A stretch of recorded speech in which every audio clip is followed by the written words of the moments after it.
어떤 한 시대를 설명할 때는 둘로 구분을 합니다. 샬롬의 시대와 엔샬롬의 시대인데요.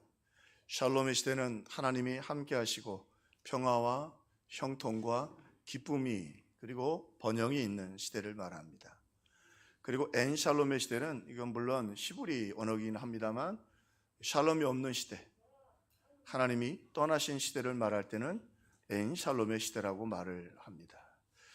자, 샬롬의 시대는 하나님의 은혜와 평강과 번영이 있는 시대이고요. 그러면 엔샬롬의 시대는 어떤 시대인가? 근데 성경에 생각보다 엔샬롬의 시대가 많았고 엔샬롬의 시대에 대한 기록이 많습니다. 한번 보시겠어요? 전쟁에 포로된 상황. 세계에서 지금 전쟁 중에 있는 나라는 우리나라 하나라고 그러죠. 우리 휴전 중에 있잖아요. 물론 우크라이나가 전쟁을 하지만 우리는 여전히 전쟁 중에 있다. 어려운 경제적 상황, 최대국기고요. 두려움에 직면한 상황, 모두가 자기 속만을 채우고 사기를 치는 일로 백성들이 상처를 입고 앓고 있는 상황. 예레미야서에서 속박받지 않은 성적 충동이 무방비로 타락한 상태, 뇌물수수 등이 판치는 상태. 아모스 말씀이고요.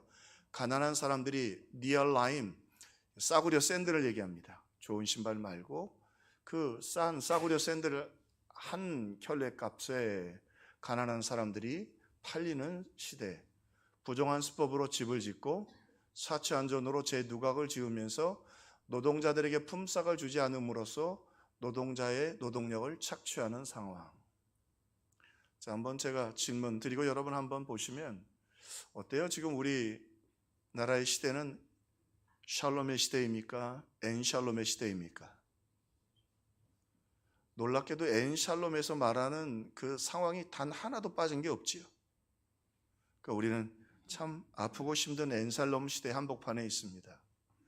자, 겉으로는 경제대국, 또 AI의 시대, 그리고 최첨단 문명의 시대라고 말하지만 오늘 우리 시대의 젊은이들, 심지어 아이들, 그리고 또 결혼을 앞둔 청년들, 또 가장들, 노후를 준비하고 노후를 살아가는 분들도 한결같이 우리는 엔샬롬의 시대 한복판에 있다라고 말하는 것이 사실입니다.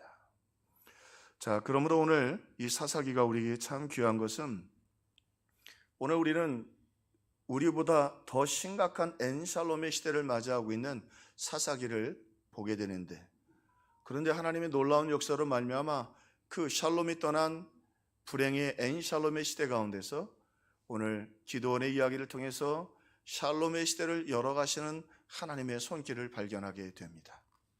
그러므로 우리가 이제 다시 AI, 첨단 문명, 경제 대국 다 해봤지만 거기 샬롬이 없습니다. 하나님이 주시는 샬롬 안에 가기 위하여 오늘 샬롬의 시대를 엔샬롬의 시대에 샬롬을 열어주셨던 하나님의 말씀에 귀를 기울이고 우리 저와 여러분과 우리 교회와 그리고 사랑하는 오늘 이 나라와 민족이 샬롬의 시대가 열리기를 주님의 이름으로 축원합니다. 자, 그럼 먼저 왜 엔샬롬의 시대가 왔을까요? 엔샬롬의 시대가 온 이유가 뭘까? 얼마나 그 당시가 힘들었냐면 7년 동안 미디안이 얼마나 이스라엘을 괴롭혔는지 그들이 이렇게 마을에서 살지 못하고 산에 굴을 파고 그 굴에서 살았어요. 또 그나마 숨어서 또 이렇게 조금 먹고 살기 위해 농사를 지면 그거 다 뺏어가고, 또 목축을 해서 좀 키워서 늘어날만 하면 그것도 다 뺏어가고, 심지어는 여자아이들은 종으로, 남자아이들은 노예로 끌고 가는 정말로 아프고 고통스러운 엔샬롬의 시대였습니다. 그럼 왜 이런 시대가 왔을까? 오늘 우리가 왜 이렇게 힘들까? 구약학자인 김지찬 교수님은 이렇게 세 가지로 정의를 하셨어요. 첫째, 예배의 죄다. 그들이 온전한 예배를 드리지 않고 혼합주의적인 예배, 하나님을 예배한다고 하면서 우상 숭배도 했고 바알과 아사리를 쫓아가기도 했다. 두 번째로는 하나님 말씀에 불순종했기 때문이다. 하나님 말씀에 귀 기울여 듣지 않았고 그들은 자기의 소견에 좋은 대로 이 땅을 살아갔다. 그리고 삶의 범죄가 그들에게 만연했다. 오늘 우리가 읽은 것처럼 가난한 사람, 고아와 과부와 고통당하는 사람들에게 관심이 없이 자기의 이속만 채우고 그리고 불의가 횡행하는 사회였다. 이런 사회에 하나님이 거해서 역사하실 수 있겠어요? 그래서 이런 비극적인 엔살롬의 시대가 오게 되었다. 자, 그러면 오늘 이 놀라운 것은 이 최악의 불행과 엔살롬의 시대 가운데 이 기드온의 이야기를 통해서 샬롬의 시대가 40년 동안 펼쳐집니다. 어떻게 이 시대가 열렸는가? 오늘 말씀해 보니까 샬롬의 시대를 하나님께서 열어주신 것은 이스라엘 자손이 미디안으로 말미암아 여호와께 부르짖었으므로, 하나님께서 샬롬의 시대를 열어주신 이유는 그들의 기도 때문이었습니다. 그런데 이 기도에 대한 두 가지 측면이 있습니다. 하나는 그들의 죄가 얼마나 컸든지, 그들의 허물이 얼마나 많았든지 하나님은 거기에 대해서 말씀하지 않습니다. 미디안으로 말미암아 그들이 힘들었고, 중요한 건 그들이 부르짖었다, cry out, 간절한 마음으로 애절하게 기도했다고 하는 것입니다. 그때 하나님은 그들의 기도를 듣고 이제 그들에게 이 저주와 엔샬롬의 한복판에서 샬롬의 역사를 이루어 가기 시작했습니다. 그리고 하나님이요, 한 사람을 그들을 교훈을 주기 위해서 세우는데 그가 바로 기드온이죠. 먼저 하나님이 많은 사람들에게 소문을 나고 그의 이야기를, 하나님이 그에게 나타나셨다는 이야기를 통해서 먼저 기드온에게 일어나는 샬롬의 이야기들을 소개하고 그 일을 통해서 소망을 가지고 온 이스라엘이 샬롬의 시대를 준비하도록 하십니다. 여러분 한 분이 중요해요. 여러분으로 말미암아 하나님의 샬롬이 여러분 가정에 있기를 주의 이름으로 축원합니다. 한 사람만 샬롬을 시작해도 나라가 바뀌거든요. 정말 믿음에 선 한 사람이 얼마나 중요한가. 자, 그러면 오늘 먼저 이스라엘 전체에 임한 샬롬의 이야기 전에 이 기드온에게 임한 하나님의 샬롬의 이야기를 한번 소개하겠습니다. 근데 오늘 본문의 말씀에 보니까 우리 선입견을, 성경을 읽을 때 참 조심해야 될 게 선입견이거든요. 기드온이 300명의 사람을 가지고 미디안 군사 13만 5천 명을 이겼어요. 그죠? 위대한 믿음의 영웅 아닙니까? 300명을 갖고 어떻게 그렇게 큰 일을 했을까 말이죠. 그런데 오늘 본문을 자세히 살펴보면 이 엔샬롬의 시대의 대표적인 엔샬롬의 사람이 누구냐면 바로 이 기드온이었어요. 자, 한번 봅시다. 그는요, 참 부족한 사람이었습니다. 왜 부족한 사람이냐? 그 시대가 어려운데 뭐 나라 생각할 것도 없이 오늘 말씀해 보니까 숨어서 포도주 틀에서 타작을 했다. 이게 포도주를 짜는 틀에서, 그래서 우리로 얘기하면 이렇게 조금씩 먹고 살 만큼 숨어서, 오늘 말씀 숨어서 나라도 생각 안 하고 믿음도 없고 그냥 궁핍하게 궁색하게 사는 사람이었어요. 샬롬의 사람이 아니고 궁핍한 엔샬롬의 사람이었어요. 그뿐만이 아니라 이 사람은 불신의 사람이었어요. 하나님이 그에게 찾아오셔서 큰 용사여, 너와 함께 여호와께서 계시도다, 네가 이 백성을 가서 구원해라, 내가 너와 함께 하겠다 그랬더니 기드온이 뭐라고 말을 하느냐면 갖다 대고 바로 받아쳐요.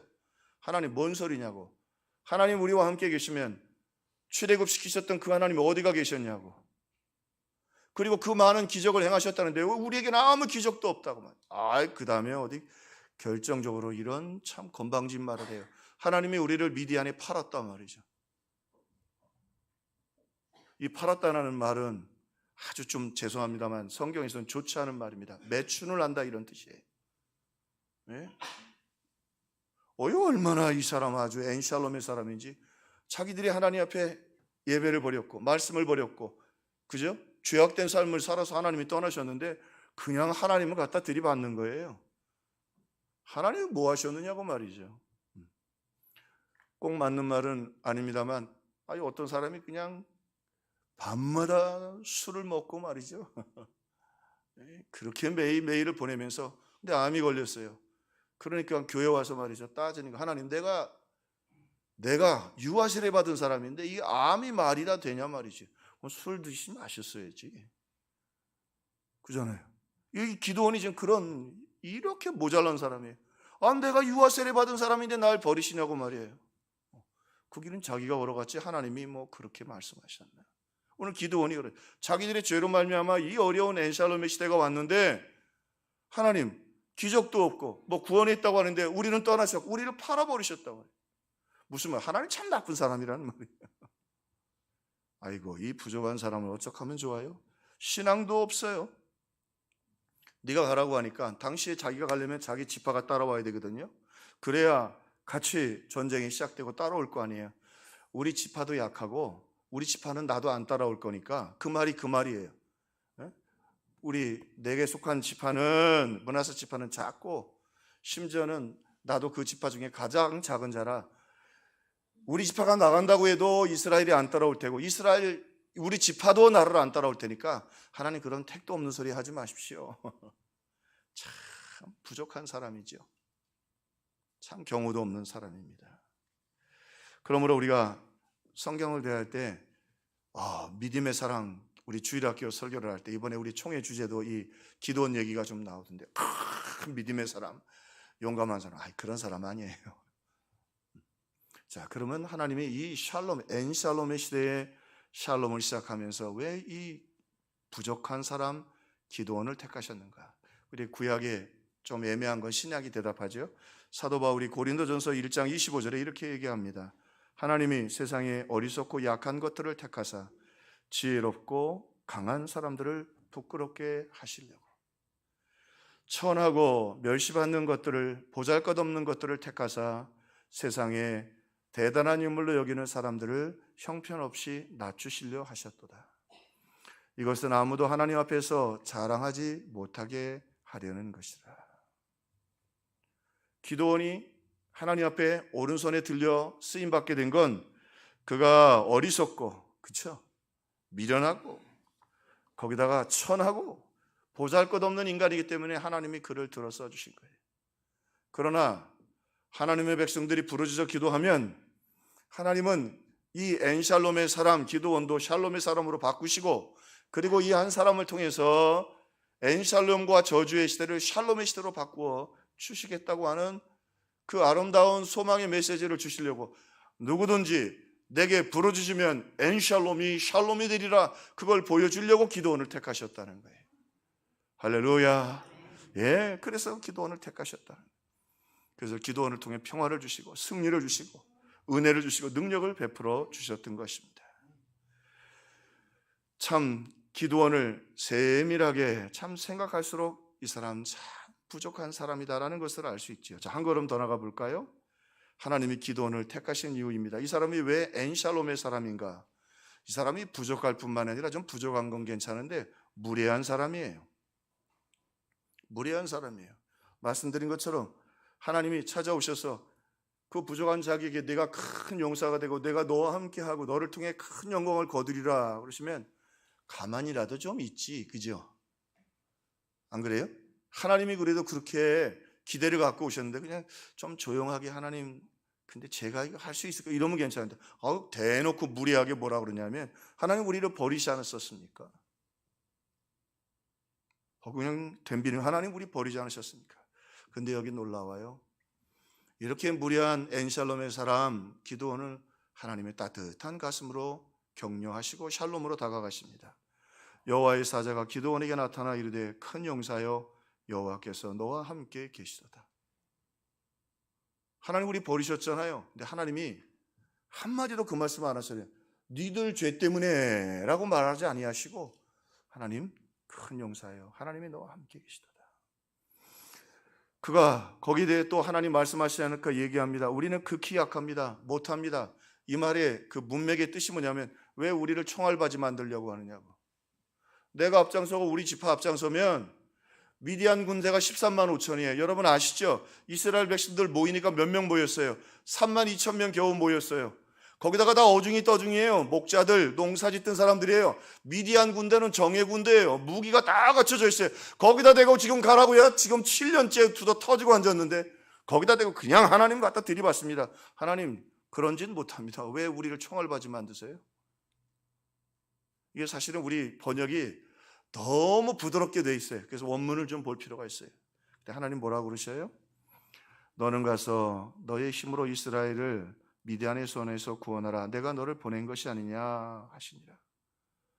그럼에도 하나님은 이놈의 짜쓰기 그러지 아니하시고 내가 너를 보내서 반드시 이 일을 이루리라.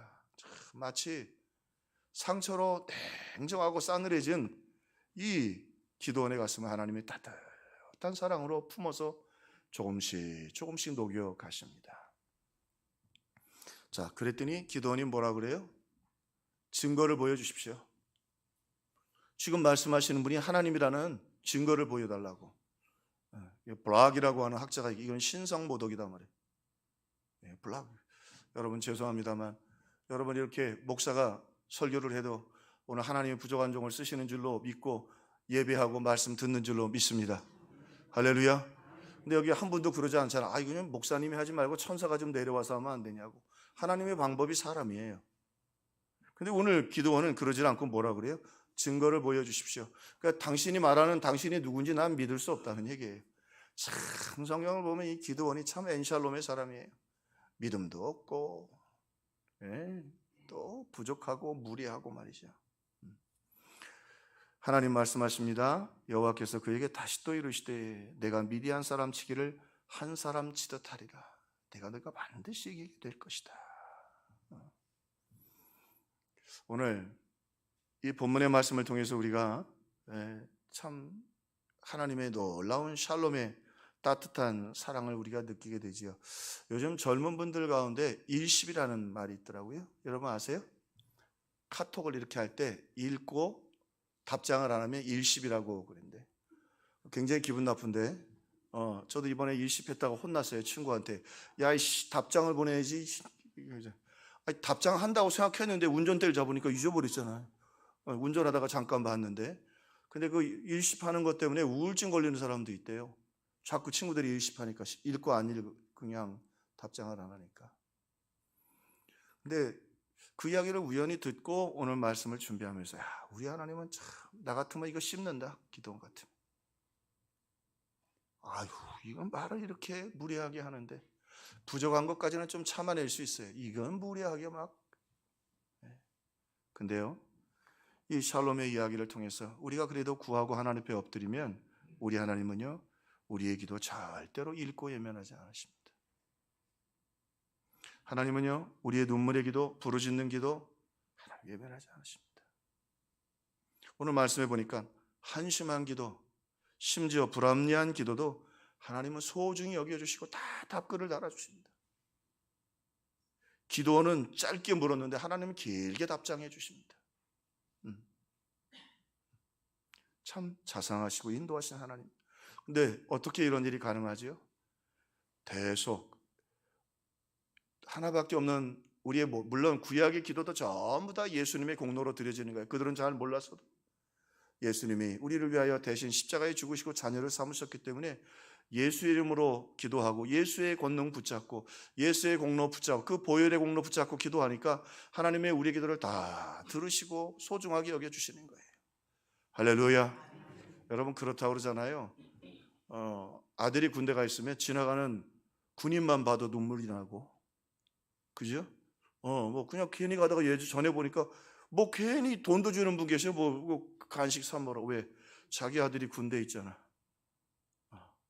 오늘 참 우리 주님은요, 예수님 때문에 우리의 기도를 절대 외면하지 않으신다. 참 기도원의 이야기를 들으면서 기도원은 보면 볼수록 참 못난 사람이지만 우리를 닮은 사람이지만 기도원을 샬롬의 사람 만드신 하나님은 참 놀라운 샬롬의 하나님이시다. 자, 그리고는 기도원의 이 절정이 여기 이제 소개됩니다. 그러니까 본인도 지금 난감하잖아요. 그러니까 증거를 구해요. 이게 학자들마다 약간 견해의 차이가 있어요. 해석의 차이인데 두 개 다 재밌어요. 그런 일이 안 일어날 줄 알고 했다는 사람도 있고 믿음을 더 얻고 싶어서 했다는, 어떻게 해석하든지 상관은 없는데 그게 증거를 보여달라고 그래요. 당신이 하나님의 사자이고 정말 나를 보내서 이 모든 일을 하나님이 함께 하셔서 사실 증거를 보여달라고. 내가 뭘 믿고 그렇게 하겠느냐고 말이죠.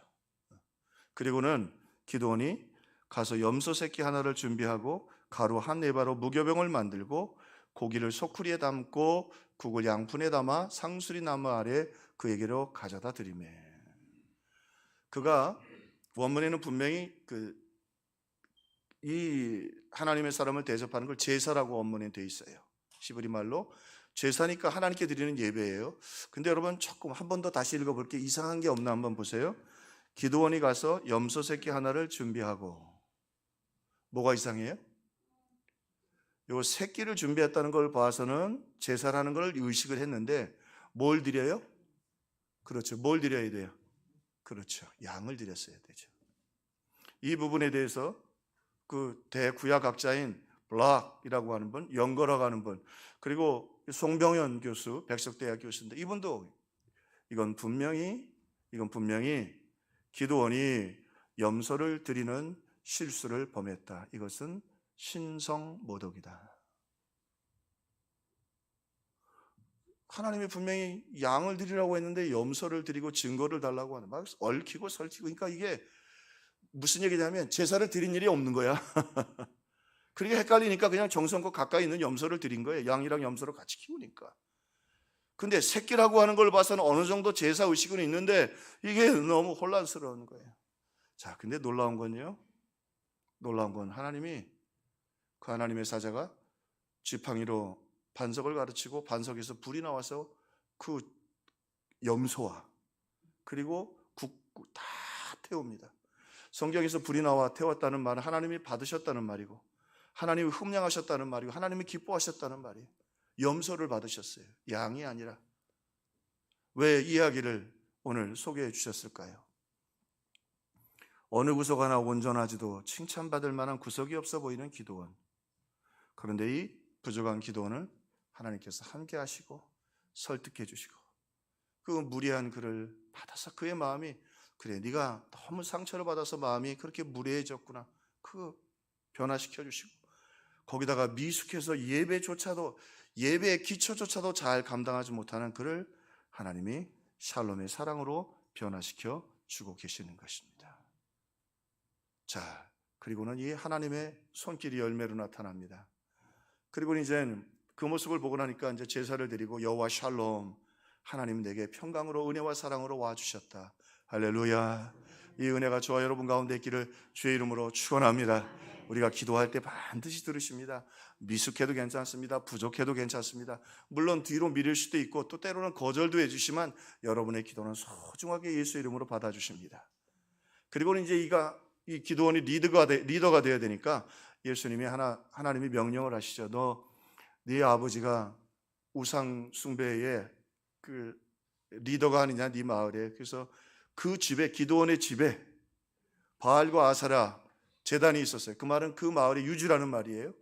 제 유지의 집에서 그 돈을 들여서 만들어서 존경도 받고 그 사람 말을 따르는 거예요. 이게 기드온의 집이 얼마나 엉망진창이에요. 그 집에 바알과 아사라상이 있었다고, 그의 아버지가. 근데 하나님 뭐라고 그러시냐면 네가 그 나무로 만들었거든요, 신상들을. 그 신상들을 쪼개서 불로 때워서 아버지의 둘째 소를 잡아가지고 하나님께 번제로 드리라, 하나님 말씀하셨어요. 근데 보세요. 그래도 이 부족한 사람, 무례한 사람, 미숙한 사람이 그 하나님의 샬롬의 은혜 가운데서 믿음이 생겼어요. 그러니까 낮에는 못하고, 낮에 했다 걸리면 죽잖아, 그죠? 사람들이 잠자는 밤에 일을 행합니다. 나무를 패고 그리고 소를 잡고 하나님 앞에 번제를 드립니다. 근데 여기 성경에 묘한 문제가 하나 생깁니다. 어떤 문제가 생기냐면 밤에 드리면 조용히 끝날 줄 알았는데 생각을 해보세요. 이런 제단들을 다 뜯어가지고 불을 태워서 소를 태워요. 한두 시간 타겠어요? 한참 타지. 낮에 불이 잘 보여요? 밤에도 잘 보여요? 이거 저질러 놓고 보니까 이 골치 아픈 거야. 이게 뭐 너무 말이야, 이거 잘못했거든. 이게 낮에 했어야 되는 거거든. 근데 오늘 성경에 보면 기드온이 이제 더 이상 물러서지 않았습니다. 그 밤에 물론 조금 어떻게든 사람들의 눈을 피하려고 시작했지만 이미 제단에 불이 타고 있습니다. 오늘 성경에 보면 기드온이 그 제사를 마지막까지 다 드립니다. 하나님이 기드온을, 엔샬롬의 기드온을, 이 부족한 사람, 무례한 사람, 그리고 이 미숙한 사람을 말씀으로 사랑으로 권면해서 이제 그가요, 그 궁핍하고 죽음을 두려워 숨어있던 기드온은요, 그 밤에 활활 타오르는 소 같아요. 양을 잡으라고 하셨으면 얼마나 좋아해? 소를 드리라고 하셨어요. 그러니 얼마나 활활 타요. 오늘 소망이 있습니다. 우리 평화의 식구들, 이 어려울 때 예배 자리로 나왔는데 우리의 무례하고 부족하고 미숙한 우리의 신앙, 주님의 말씀과 사랑으로 이 엔샬롬이 떠나고 하나님의 평화와 샬롬이 있기를 주의 이름으로 축원합니다. 여러분 기도 제목도 응답되기를 주의 이름으로 축원합니다. 하나님은 우리 기도 절대 외면하지 않으십니다. 그런데요, 하나님 말씀하신 대로 순종하자 기도원에게 또 일어난 일이 하나 있었습니다. 무슨 이야기예요? 이젠 죽음도 두려워하지 않습니다. 중간에 기도원이 그 불을 끄지 않았어요. 그게 1시간이 됐는지 2시간이 됐는지 3시간이 됐는지 타올라도 사람들이 어느 순간 다음날 아침에 되니까 사람들이 몰려와가지고 기도원을 죽이자고 그래요. 여러분 놀라운 것도 있어요. 그 밤에도 본 놈들이 있었어요. 본 사람들이 있었어요. 그런데 그가 하나님 말씀대로 순종할 동안에 가까이 나갈 수가 없었어요. 죄 짓는 사람들은 헌신을 혼자 하고요, 죄 짓는 사람들은 떼거리를 줘요. 아침에 돼가지고 와서 아버지에게 말이죠, 기도원 내놔라 말이에요. 어떻게 바알과 아살. 그러니까 아버지가 뭐라고 그러냐면, 그래서 기도원의 별명이 여룻바알이에요. 바알이 그게 진짜 신이면 그 기도원을 죽이든지 살리든지 하라고 해라. 지를 패서 부숴가지고 태우는 동안 아무것도 못하는 신이 그게 진짜 신이냐 말이죠. 아버지가 변했어요. 여러분, 우리가 이 세상 믿음으로 살 때요, 하나님이 주시는 샬롬도 필요하지만 이 샬롬의 불이 필요합니다. 온 마을이 칼을 들고 덮쳐도, 죽음이 내 앞에 있어도, 사실 뭐 죽는 것도 찬송 부르면서, 옛날에가 참 좋았어요. 찬송 부르다가, 찬송 천국 가면 얼마나 좋아요. 요즘은 뭐 응급실 갔다가 중환자실 갔다가, 참 그것도 쉬운 일 아니에요. 오늘 믿음의 사람들, 우리 예배하면서 여러분에게 평안과 은혜와 형통도 주시지만, 오늘 기도원이 받았던 이 하나님의 불, 세상을 두려워하지 않고 온 마을이 다 덤빈다 할지라도 오늘 하나님 나와 함께 계시고 내가 하나님 말씀대로 살리라, 하나님 살아 계신다 말이죠. 그리고 그 무기도 하나 들지 않고 항아리와 그리고 횃불을 들고 300명이 13만 5천을 향해 달려가잖아요. 오늘 우리가 기도할 때 하나님 응답해 주시는데, 이 큰 믿음을 우리에게 해주시도록, 이 샬롬은 정확하게 전쟁에서 승리를 말합니다. 이 샬롬은 전쟁 영화입니다. 전쟁에 이기면 승리고 지면 끝나는 거예요. 왕은 목줄 매고 눈 뽑히고 그리고 토막 내가지고 성에 매달고 여자들 끌려가고 뭐 구질구질한 말이라 하고 싶지 않습니다. 남자들 다 끌려가고 종되고 하는 거예요. 전쟁에 이겨야 샬롬이 오는 겁니다. 오늘 우리 시대에 이 절망과 슬픔과 얼마나 기댈 게 없으면 마약을 의지하며 우리가 살겠어요. 오늘 바라기는 하나님 살아계십니다. 우리보다도 더 처참했던 이 엔샬롬의 시대에 하나님이 기도를 들으시고 순종하는 사람들에게 세상을 이기는 이 초라했던 기도원에게 세상을 이기는 믿음을 주셨던 것처럼, 오늘 담대하게 구하고 순종하고 세상을 정복하고, 거기가 모래사장이라 할지라도 사막이라 할지라도 찬양하고, 폭풍이 몰려와도 그 폭풍 가운데 주님 계시는 줄로 믿고 믿음으로 여호와의 샬롬을 부르짖고 걸어가는 샬롬의 평강, 샬롬의 불, 샬롬의 능력, 샬롬의 권능 갖는 우리 평화의 식구들 되기를 주의 이름으로 축원합니다.